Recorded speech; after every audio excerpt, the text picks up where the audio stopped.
All right, team, I'm gonna chat through why we only allow a 25-pound plate and an AbMat when doing handstand push-ups as a scaling, okay? Because there is a reason behind this, and it's not just to make it difficult or harder.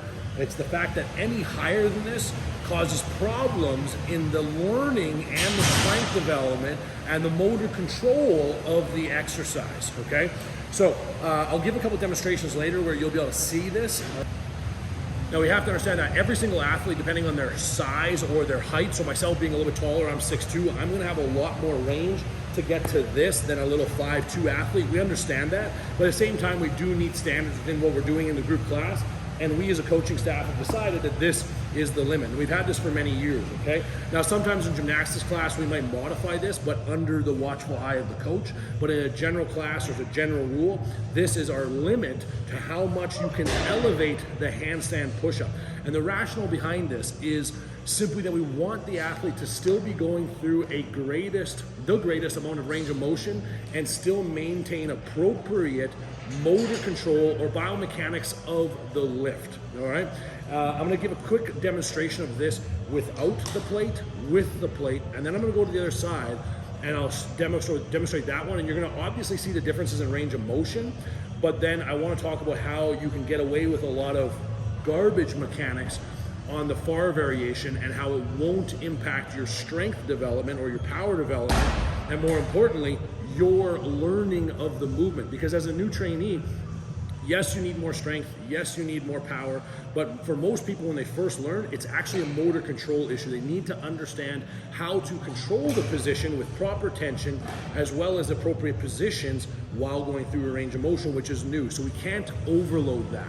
And a good example that I always use when coaching athletes is if you want to snatch 100 kilos, you don't just put 100 kilos and just keep on a bar and just keep pulling it. You would use progressive overload where you would snatch 80 for a double, then 85 for a single, go back to 80 for a triple, and just slowly build your way up until you have the capacity to snatch 100 for a single. Now, that's not a direct analogy to here, but at least provides a thought processing in the fact that we need progression.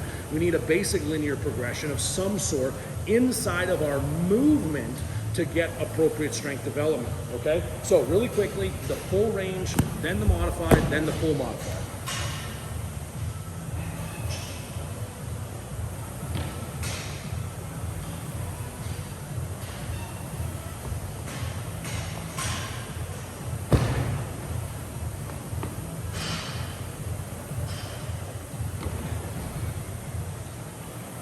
So note the range I have here.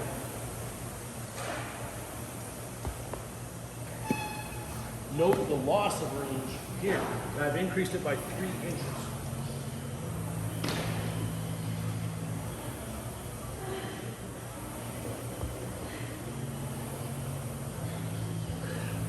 So it's an obvious statement to show that there's a difference in range of motion of the exercises accomplished, but the more important aspect is on the last one where I increased the range of motion by 3 inches, I only really had an available range, a pressing range of probably about 2 inches. Now, let's just turn this over to a barbell, okay? Because we just think of the handstand push-up as an upside down press.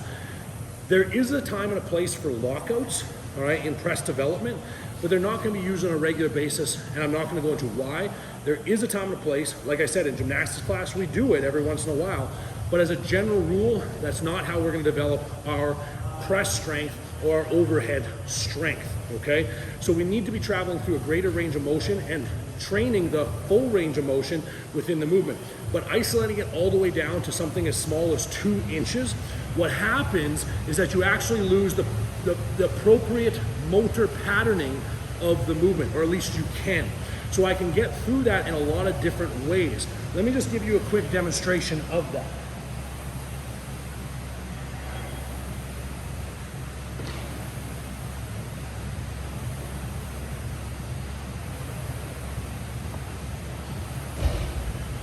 So I hope you were able to see that. I did them quickly, but I did 3 to 5 different angles and variations. Now, you could argue that that's all fine, but the problem is within the handstand push-up, if we're trying to develop a certain range of motion and a certain appropriate biomechanics of the lift, we have to understand how to initiate it.